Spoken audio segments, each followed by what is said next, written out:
Good afternoon. Again, thanks for our foreign delegation joining us here. We won't keep the summit delayed too long. We've got a couple of other very important announcements. This has been a remarkable several days. Things are coming together that we have been working on for years that happened to fall just on these 2 days here. One of them began in last May of 2018 when I issued an executive order that would create the Mississippi Defense Initiative. Now, our goal last May was to bring together the best minds that we could from the private, from the institution of higher learning, from our military, and all come together and to form, if we could, a plan for Mississippi's defense initiative going forward. That plan is out. This is the first copy of it. We will share it with the world. There is nothing in here that we wish to keep secret, but there are some wonderful opportunities for us.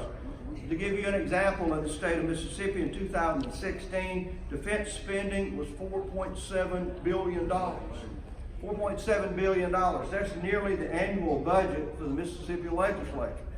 So defense spending in the state of Mississippi has been robust. We are the 24th state in the nation, was in 2016, for the amount of spending from the national defense. There are 450 defense companies throughout the state of Mississippi and growing. So tens of thousands of Mississippians work in the defense industry. We also wanted to make sure that we looked at the quality of life of military personnel that were here in the state of Mississippi and how we could improve that quality of life for them, for those members of the military and their family and those that retire and choose to stay here in the state of Mississippi. And I will ask the task force to continue to do that as they work to better improve the lives of all of our military personnel. I think our military personnel and their families deserve all that we can provide them in the bases around the state of Mississippi. And again, our military and defense industry and partners that are here. You heard of many of them here today: Ingalls Shipbuilding, Raytheon, L3 Vertex, the Israeli Aerospace, International, Airbus, Helicopters, Lockheed Martin, General Atomics, Northrop Grumman, Aurora Flight Services, and many more. These are our partners. As we said earlier, they are not only providing tremendous jobs for Mississippians, but are helping with our military personnel, our men and women in uniform, provide them the very best and most modern equipment available for them to go into harm's way. Colonel Greg Michelle, I may promote him before the day is over with. Not only is he now in charge of Mississippi Emergency Management, but former colonel in the Mississippi National Guard, was in charge of Camp Shelby for several years in that training facility and was chosen to be the chairman of Mississippi Defense Initiative Group and was able to produce this document for us, which is a roadmap into the future for military defense, not only investments here in the state of Mississippi, but our personnel, our bases, and their families. I want to call Colonel Michelle forward. He may recognize members of his team in the task force and to add to what will be a blueprint for Mississippi from 2019 until 2023 as we move forward. Colonel Michelle.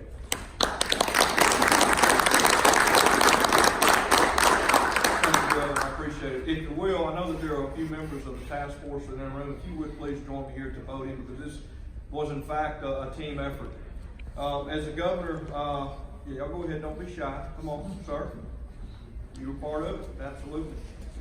As the governor has already mentioned, last summer he tasked a group of about 91 people, which is a large group, a large effort, to move forward with a plan that would protect, grow, and diversify defense and national security assets in Mississippi. Furthermore, he wanted to strengthen Mississippi's defense and national security assets as an economic driver for the state. And Governor, I will tell you that your task force has met all the objectives that you set forth in your executive order to us, and have done so by the plan, the strategic plan that you've already mentioned. This strategic plan will nest and connect opportunities that exist with the Department of Defense, and they will connect them with the capabilities that exist in this great state of Mississippi. This strategic plan is nested with the National Defense Strategy It is also nested with Mississippi's institutions of higher learning, nested with Mississippi industry, and nested with the professional core of economic developers in this great state. Mississippi now has a roadmap to connect all these opportunities and bring these opportunities to Mississippi.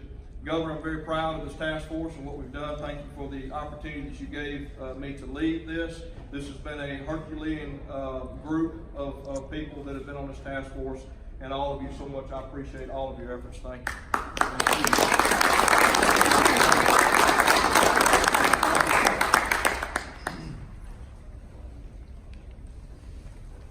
I want to particularly thank the University of Southern Mississippi, Dr. Campbell, who came forward with a concept. As we had been talking about this for a number of years, it took this task force, this group, and the great University of Southern Mississippi and other members of the team to bring it to reality. So we're going forward from this point. I will tell you that it is already showing great opportunity.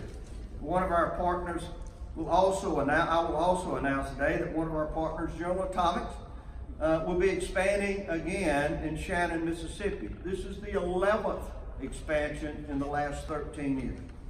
So this will be a $20 million investment by General Atomics, adding 75 high-paying, high-skilled jobs. Gary, come on in. We're talking about General Atomics. Come on up here.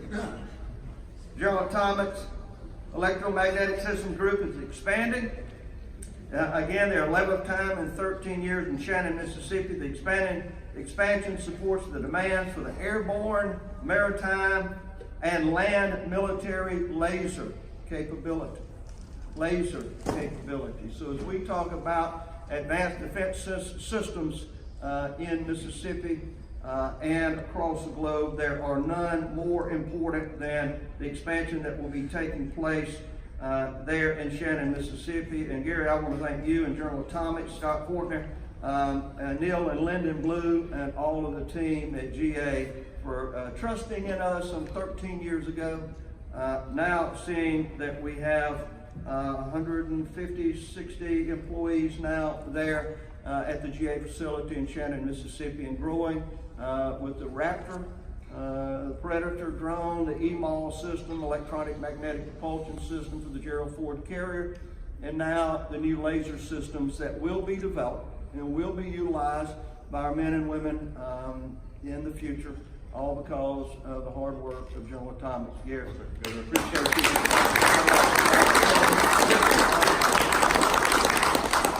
Governor, I want to thank you and your staff, also the MDA staff, the legislature, both at the federal level and state, the Community Development Foundation, and our folks in Lee County for your support. You know, I was in the search committee in 2003-4 to find a place to find affordable manufacturing in the United States, and after a search, we settled on Tupelo, Mississippi. I will tell you that not for 40 days and 40 nights, but 52 days and 52 nights, it rained in Tupelo. It took us to get a foundation board. But we're now on our 11th expansion, and I'll say thank you very much. And really the common denominator in the state's been the people. So for all of you, I would say to you that it's a great place to do business. I grew up as a child in West Texas in the Permian Basin. And out there was a famous company that used to drill oil wells. It had a slogan that said, you want an oil well, get one, contact Western. Well, I'd say to you here in the state of Mississippi, if you want a facility in the state of Mississippi and you want to succeed, then contact the state of Mississippi. Thank you very much. Thank you, Gary. So as you see, the expansion of the defense industry in Mississippi continues. We're very excited about this. As I went to San Diego, Mississippi 13 years ago and met with Neil and Lyndon Blue, the two brothers that own General Atomics, and reminded them that when they came to the state of Mississippi, there would be a welcome. You see, some times in other states, it doesn't seem they want to welcome the defense industries. There are those that think it's not a good idea. We always are here to welcome our industries, to welcome the men and women that come along with it, that will be working and building freedom for America from this point forward. So I wanted to call you in, let you be a part of this. It's an exciting announcement for us to add 75 new more high-tech jobs to the industry, to make sure that we continue to grow our shipbuilding. I know Ingalls is here today. VT Halter will be moving forward with that as well. As we like to say on the Mississippi Gulf Coast, if it floats and it fights, you probably got it from Mississippi. So we are going to continue growing again, and subsurface vessels will be the new announcement that I hope we will have when I return from Washington on tomorrow. And that will be a new and exciting dynamic way for our future. So thank you again. Let's return to the summit and finish strong.